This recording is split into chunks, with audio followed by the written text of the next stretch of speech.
And we are back. I don't know what happened. I guess we lost our internet connection. And it takes you a while. You're in the middle of a thought, and then everything freezes, and you look all around you, and you don't hear the music anymore from Slipknot Stream, and you realize, oh, something bad has happened. Oh, Nelly. You're in the middle of talking about the compression all around you of media companies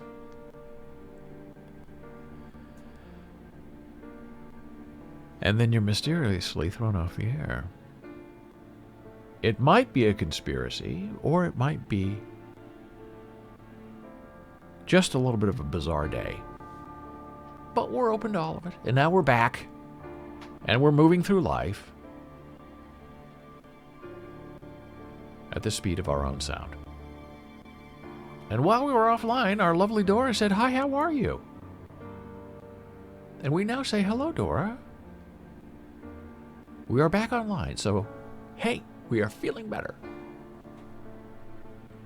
But who knows how long we'll last. We're in it for the long run. And we had a long conversation yesterday with Dora and you about the shingles vaccine, and I did a little bit of checking. The shingles vaccine is good for 3 to 5 years, and then you probably want to get a booster. I didn't know that. I thought the shingles vaccine was one and done, meaning you got one shot and 2 months later you got the second shot and you're done. It wears off, and now with all this coronavirus stuff, we know that now. We know vaccines are usually not forever. Although smallpox appears to be forever. So I realized we received our shingles vaccine in 2018. So 3 years, 4 years. Very soon it's going to be time to get an updated shingles vaccine, and we will definitely 100% do it. So what they say in the big time, where were we? Where did we leave off? Oh yeah, this. So the Omaha newspaper and the Lincoln newspaper are now put together. One big blob. And that is unfortunate for people who love the news because, as I said, people in Lincoln are not really interested in what goes on in Omaha. And people in Omaha are okay with knowing what's going on in Lincoln because that's where the state legislature is and where the governor lives, so you kind of have to know what's going on in Lincoln. But now you don't really have a choice because you're going to get eventually one newspaper that covers Lincoln and Omaha, which are the two big metropolitan cities, and the rest of the state's just going to, I guess, do their own local news or just give in and subscribe to the two big Nebraska newspapers that will eventually become one newspaper. So this is very interesting from 2020. For the first time in its 135-year history, the Omaha World Herald, Weird Herald to the paper carriers in Lincoln, will soon no longer be under local ownership. One of the results of Warren Buffett's decision to get out of the newspaper business. And he bought the World Herald. It was the big superstar white knight. It was going to make everything better. And I guess he said, hey, there's no money in this. In paper and ink, I'm out, baby. Berkshire Hathaway and Lee Enterprises owns the Lincoln Journal-Star, announced Wednesday that Lee was buying the World Herald and 30 other Berkshire daily newspaper holdings nationwide for $140 million. So, that's really sad news and sort of reveals what Warren Buffett believes and who he is about. And of course, he's just about money. That's all it ever was about. So here's a year later, Journal-Star publisher to take on additional role leading the World Herald. Now, isn't that interesting? Not really when you think about it, because Lee Enterprises owns the Journal-Star, and the Journal-Star bought the World Herald. So it makes sense that if there are going to be decisions made about the newspaper, it's going to come from Lincoln and not Omaha. Which I'm sure burns the people in Omaha. Lincoln Journal-Star publisher and president Ava Thomas has been named president and publisher of the Omaha World Herald. Big surprise, right? This is it. Conglomerations glomming onto each other. Thomas will remain in her Journal Star role, as well as take on duties as a group publisher for Lee Enterprises newspapers in Nebraska and Iowa. As a native of Nebraska, I have always admired the World Herald's commitment to Omaha and the state. I look forward to working on this great team and contributing to its long legacy of civic leadership.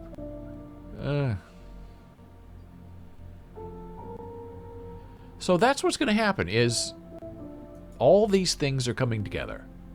And to get the real lowdown of what's really happening in the newspaper business in Nebraska, in Lincoln, and Omaha, well, you got to go to the Star Tribune.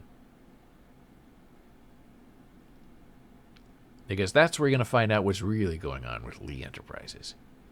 And some may say it's not a great thing. Now, see, when the music goes off, I think we're off the air again. Nope, there's the music. We're still on the air. This was big news. About a week ago, Lee Enterprises on Friday rejected a prospective buyer's attempt to nominate 3 new board members next year, citing procedural flaws in its filing. The Davenport, Iowa-based Lee Enterprises said New York hedge fund Alden Global Capital's mistakes, including making the nominations through a third-party affiliate that did not own Lee shares. Alden failed to meet the most basic and most important requirement of our director nomination procedure. Does it matter? We know where this is going. Lee Enterprises, the Omaha World-Herald, and the Lincoln Journal-Star are going to be owned by New York City sooner rather than later. Is that good for Nebraska? No. Does anybody care? I'm not sure they do anymore. There are people who say, why do we need a local newspaper? Let's just all have the internet. And we'll just all go out and we'll all read different things from different places. And we'll make our own decisions. And we'll come to our own investigations. And meow. Everybody has their own reality and seeking their own truth. It's all about context. And not reality or fact.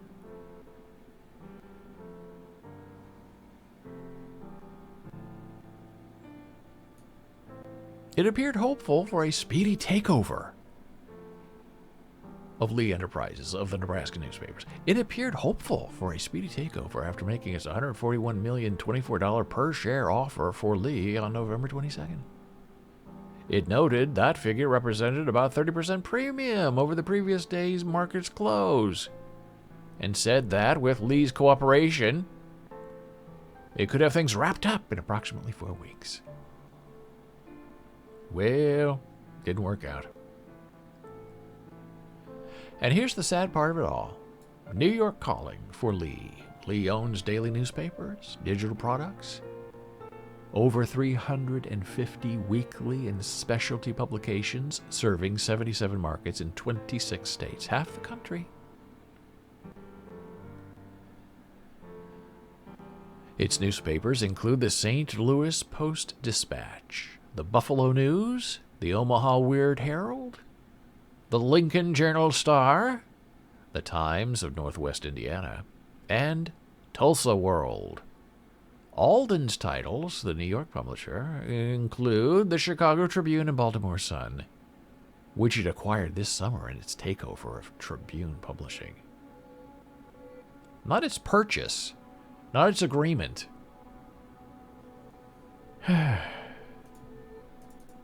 Its takeover. It's just a little bit confusing and maybe, just maybe, a lot disappointing.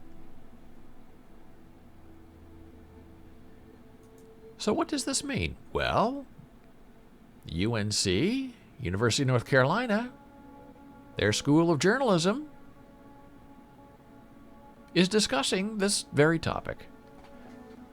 What's going to happen to these small town newspapers taken over by the big bosses in New York City?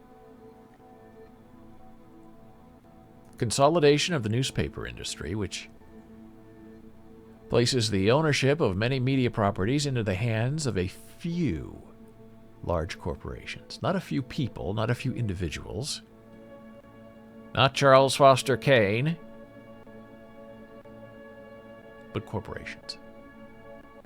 It shifts editorial and business decisions to people without a strong stake in the local communities where their papers are located. Now that's a problem. That means they can be controlled by advertising, by political influence, and everybody reads the same print on the same paper. The only thing different is maybe the title that they put on it. But they could just call it not USA Today, but one paper to serve every mind.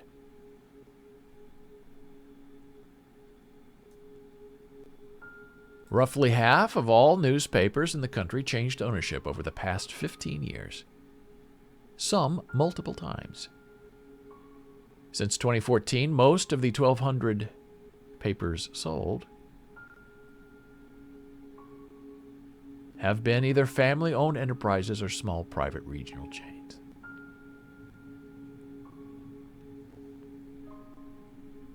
It's big trouble.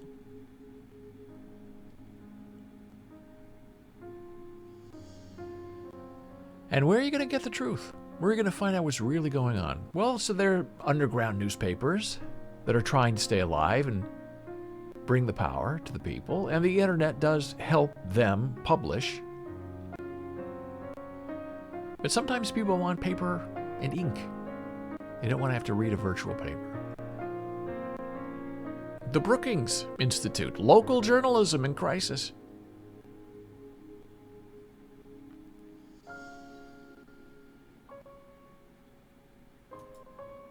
Here's just a little bit from the introduction.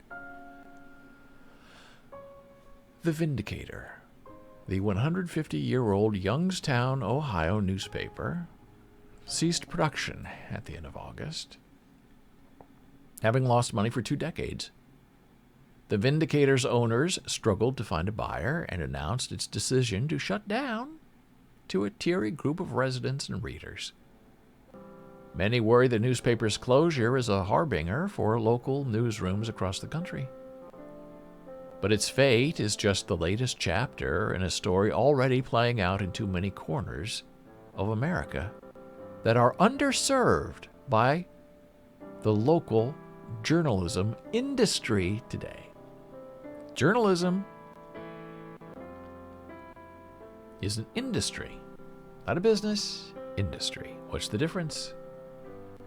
The difference is the bottom line. The difference is an adherence to the truth, but only adherence to a truth that sells.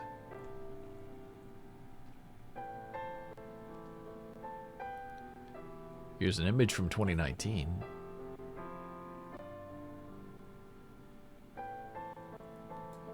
Local newspapers by county.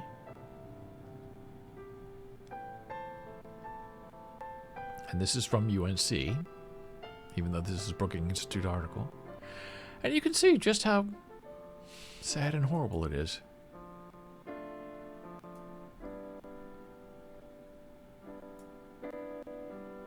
The red, no more local newspaper. The white, 2 or more newspapers. 1 newspaper's pink. And if you're only getting your news from one source, and that source is probably going to be on one side or the other, it's not going to be in the middle, you're going to be influenced by that source. You're not going to know if it's the truth or not because you're only hearing one side. And some people like that if they're on that side, but other people who want a different point of view are lost. They have no place to go because they've been cut off. Here's another story from Penn, losing the news. The decimation of local journalism and the search for solutions.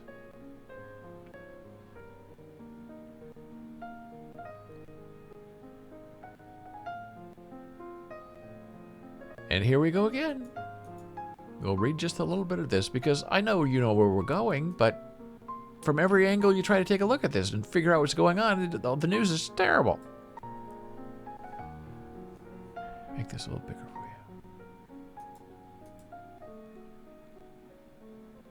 The decimation of local news in recent years, specifically the hollowing out of newspapers like the Omaha World-Herald and the Lincoln Journal-Star, and other vital reporting outlets at the state, city, and regional level, represents a crisis for American democracy. When ad revenue dries up, consolidation and cost-cutting gut newsrooms, beats remain uncovered, and corruption goes uninvestigated. The American populace lacks vital information about their lives and their communities. A vibrant, responsive democracy requires an enlightened citizenship. And without forceful local reporting, they are kept in the dark. And some, perhaps more cynical than me, would say, well, that's the point of it. We will tell you what we want you to know. And what doesn't help us, we're not going to even mention. We're not going to bring it up. We're not going to say there's another side. We're going to say our research reports this. And you're supposed to believe that. State-controlled media? Are we there yet? Are we on our way? These are very difficult questions. I'm sorry this is so small, but it's an interesting article from colorado.edu. Media consolidation takes a toll on local news, but doesn't necessarily bias coverage.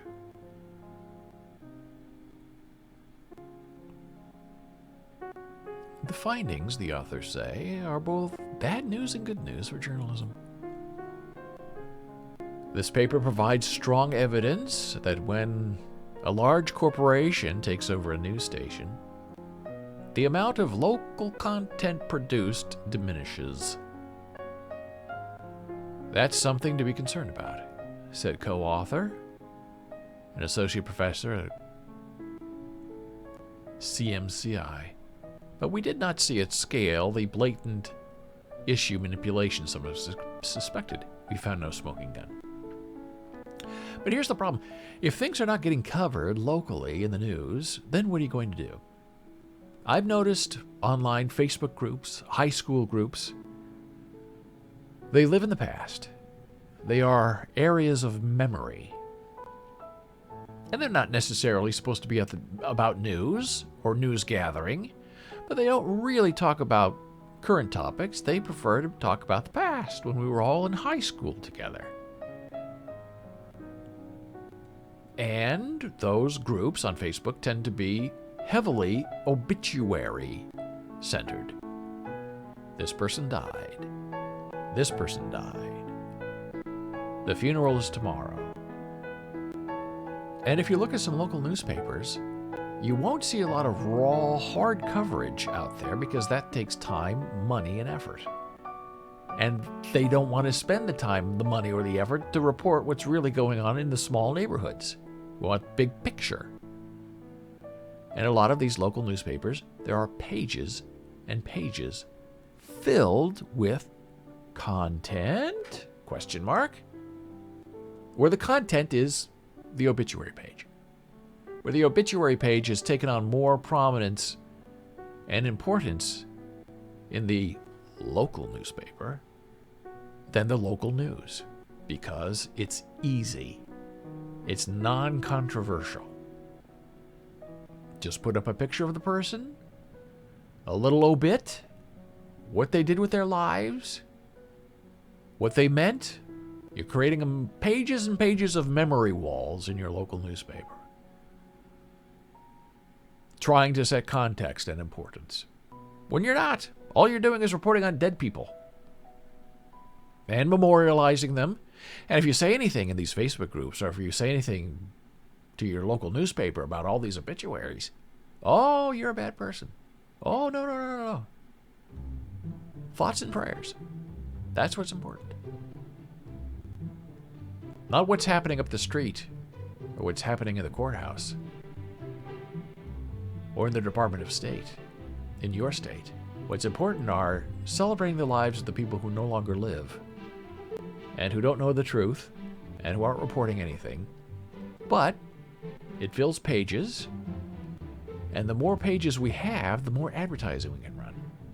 So, let's don't report on what's happening, let's report on what happened in the lives of these dead people. Look at your local newspaper and look at the obituary page. Even the New York Times, go to their obituary page, filled, page after page after page of dead people. Like that's the news.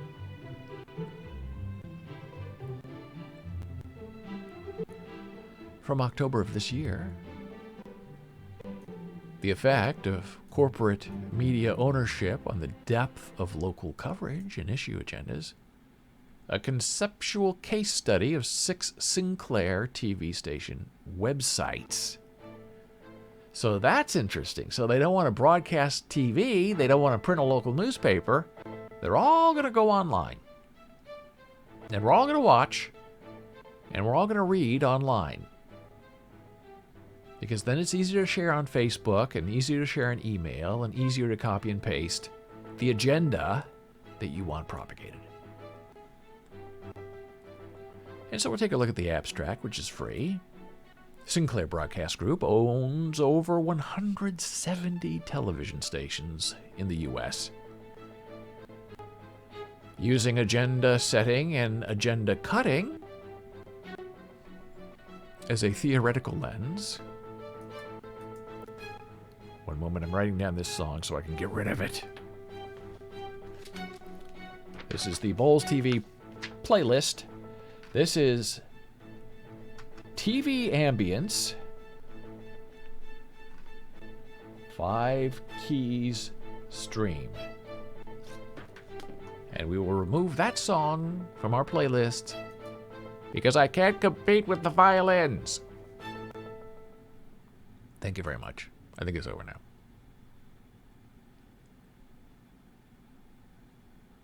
This study quantifies the effect of Sinclair ownership by analyzing over 340,000 news stories from 6 station websites over 4 years through time series modeling.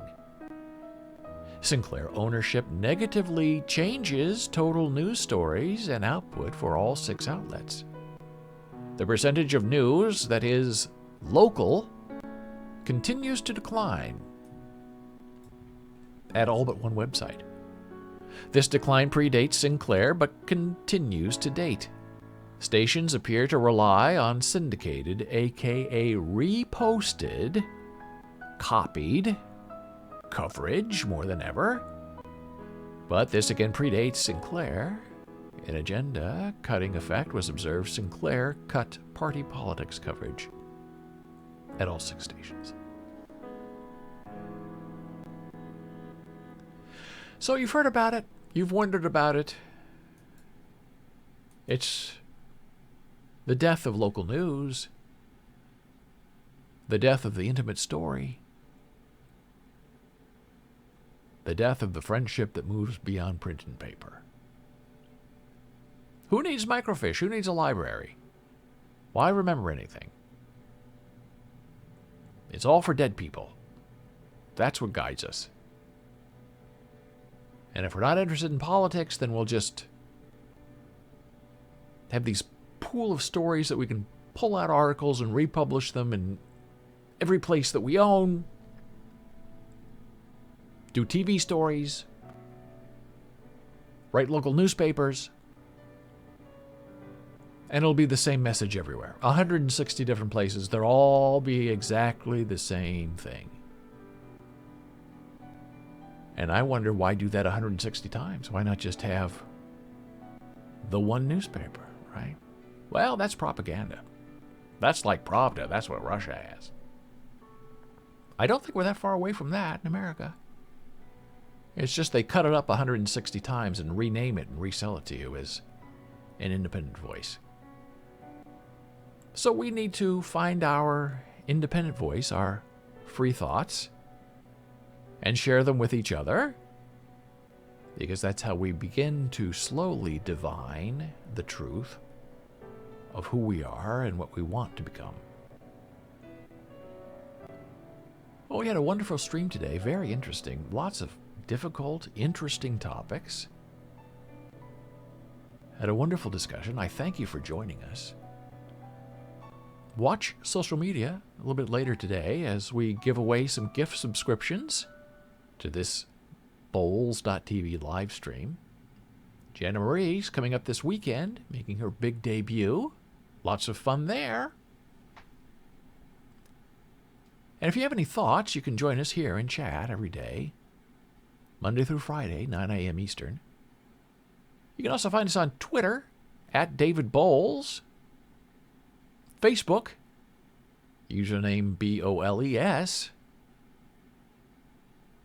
Instagram, Boles Books. I thank you for joining me today. I will see you tomorrow. I wish you all the best, and I appreciate you. Thank you.